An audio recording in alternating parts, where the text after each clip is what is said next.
Bonjour Vincent, Bonjour. bonjour Oui. Vincent Loubière. Donc on va se tutoyer, hein, on se connaît un petit peu, on a travaillé Ouais, ensemble chez quelques clients. Donc tu as une activité de conseil, l'entreprise s'appelle Pour Décider, oui. et donc tu es situé entre la Bretagne et la Normandie. Et donc tu viens d'animer une masterclass sous le chapiteau d'Agrovif, donc sur le thème de l'ingénierie de la marge. Mhm. Alors d'abord, pourquoi ce sujet?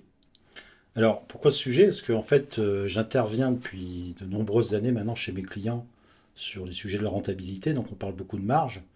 Et en fait, ce qu'on constate aujourd'hui, c'est avec la multiplication des données qu'on trouve dans l'entreprise, beaucoup de données liées au système d'information présent, etc.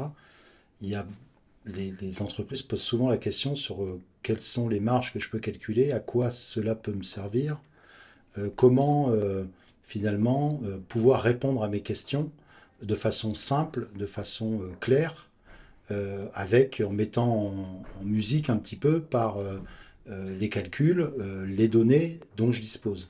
Et il s'avère qu'il y a toujours des marges un petit peu classiques. On parle de marge brute, on parle de marge sur coût complet, mais finalement, on se rend compte qu'il y a des besoins de plus en plus précis, des regards qui sont acérés maintenant sur des produits, des familles, des marchés, et on doit mettre un petit peu d'ingénierie ou de réflexion sur quelles sont les marges qu'on regarde et quelle signification on leur donne. Donc j'ai pensé que c'était un sujet d'actualité, d'autant plus qu'on est aujourd'hui dans un contexte de forte augmentation des matières, et donc la problématique des marges se pose de façon accrue dans les entreprises, notamment agroalimentaires. Bien sûr, bien sûr. Ah ouais, on voit que ça a intéressé hein, beaucoup. Donc tu as commencé avec un cas concret, donc sur un petit food truck là qui avait Mhm. déjà assez tôt des petits choix de gestion à faire.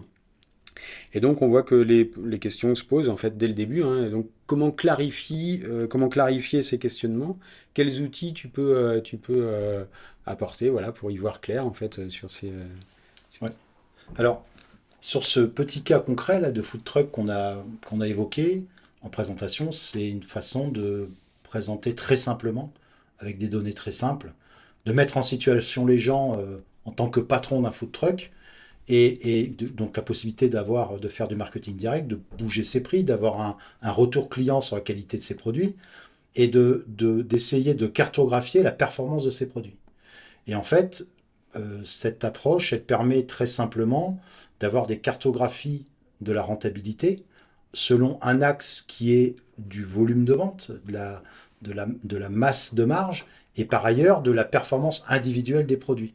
Et cette cartographie, cette méthodologie que j'ai mise au point après plusieurs années de travail avec des clients sur cette représentation-là, permet en fait de regarder vraiment, de prioriser les actions d'amélioration.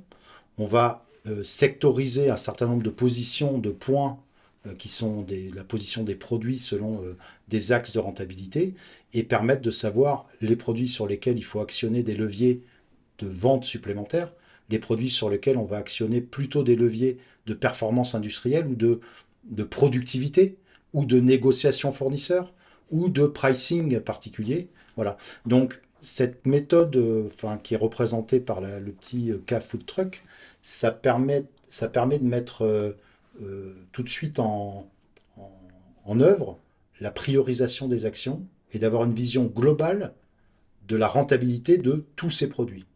Et en plus, alors là on ne l'a pas montré dans ce petit exemple parce que c'était assez court, mais on peut passer des produits aux clients puisque chaque client est un agrégat de produits. Donc on peut mettre en place également une cartographie de la rentabilité des clients de la même façon. Voilà.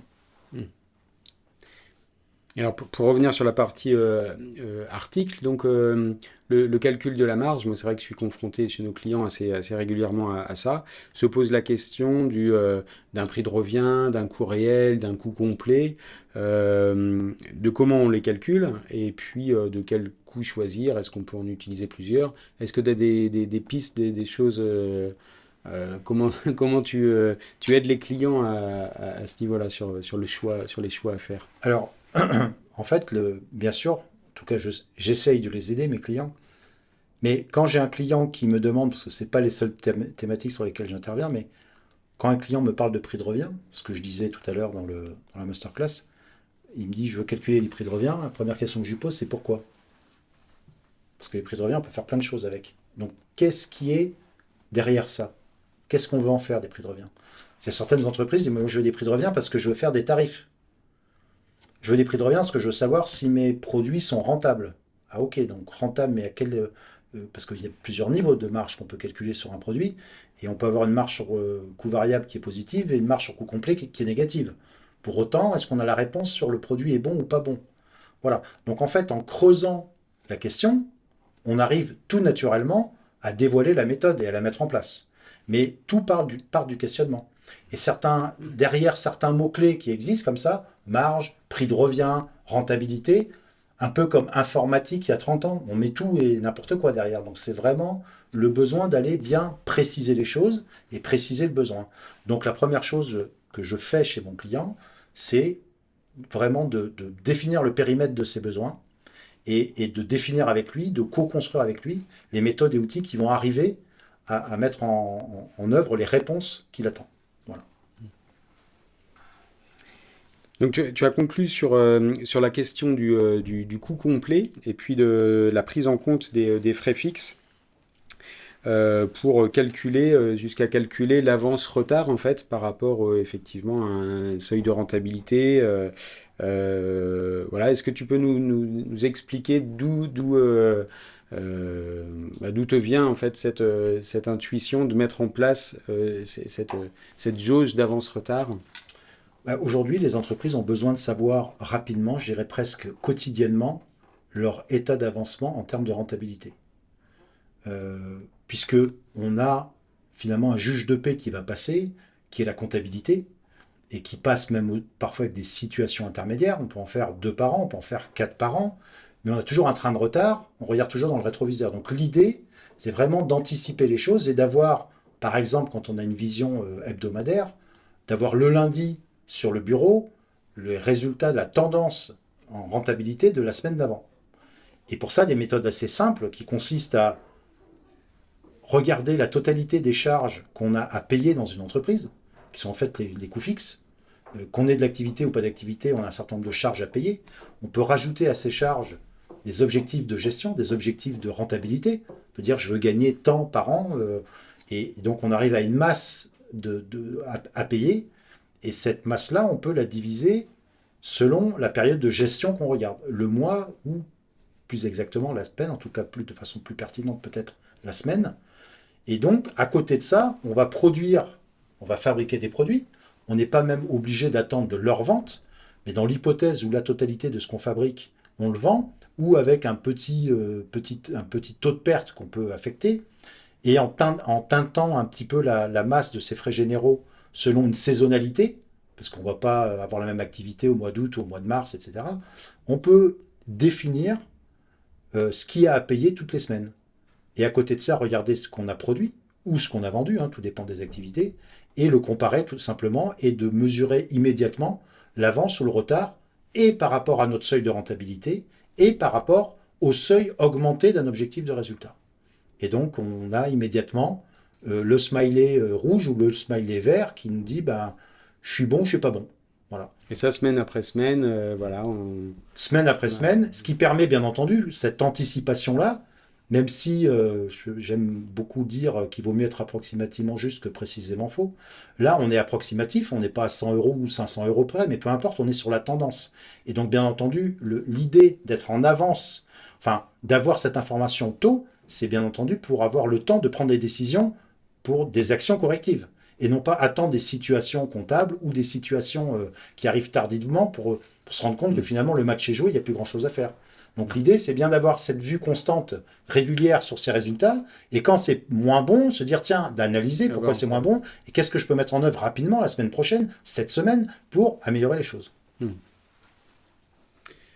Oui, c'est vrai que c'est le Graal pour nos clients de pouvoir suivre ça au quotidien, cette rentabilité en termes de gestion, quoi.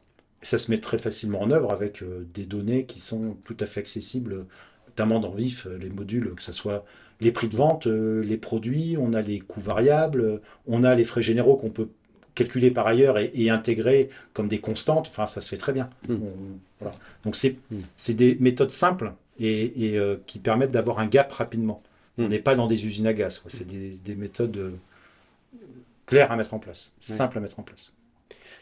Et alors, tu as conclu aussi sur le fait que effectivement, il y avait une nécessité de mettre en place des méthodes et puis entre l'équipe chez le client, ceux qui ont la connaissance métier et puis le RP, effectivement, une méthode à mettre en place, des objectifs à définir. Là-dedans, est-ce que tu as quelque chose à ajouter sur la synergie qu'il peut y avoir entre ces différents éléments? C'est sûr qu'on ne fait rien tout seul. Ce que je dis souvent, c'est que le premier expert du métier, c'est le client. C'est lui qui connaît ses produits, ses marchés, il a la culture d'entreprise, enfin il a quasiment tout. Il lui manque 2-3 éléments d'outils, de méthodes, d'approches, peut-être, encore pas toujours, des fois il se débrouille très bien tout seul, mais c'est toujours un travail d'équipe. Et effectivement, il y a des gens qui vont être experts dans les systèmes d'information, qui vont amener un ERP, qui vont avoir l'expérience de cet ERP, non seulement la connaissance fonctionnelle, mais aussi l'expérience des installations précédentes, qui vont permettre de gagner beaucoup de temps dans une nouvelle installation. Et il y a aussi l'expertise gestion, purement gestion, ou ingénierie de la marge, qui aide à gagner du temps sur les mises en place. En écoutant d'abord son client, son besoin, peut-être en lui suggérant d'autres besoins qui nous apparaissent comme assez clairs, mais qui peut-être lui ne voit pas. Mais on peut aussi se tromper, mais l'idée c'est bien d'avoir un dialogue et un échange, et c'est avec cette synergie des 3 acteurs, client, ERP, système d'information, gestion, consultant, ingénierie de la marge, qu'on peut avoir une mise en place rapide de ces outils-là et de façon efficiente, quoi. Voilà. Très bien. Eh bien, merci beaucoup. Merci beaucoup pour cet échange. Et puis, bienvenue à toi lors d'une prochaine édition AgroVIF, pourquoi pas. Avec grand plaisir, l'ambiance est très bonne. Très bien, merci. Merci, à merci bientôt. À tous. Au revoir. Au revoir.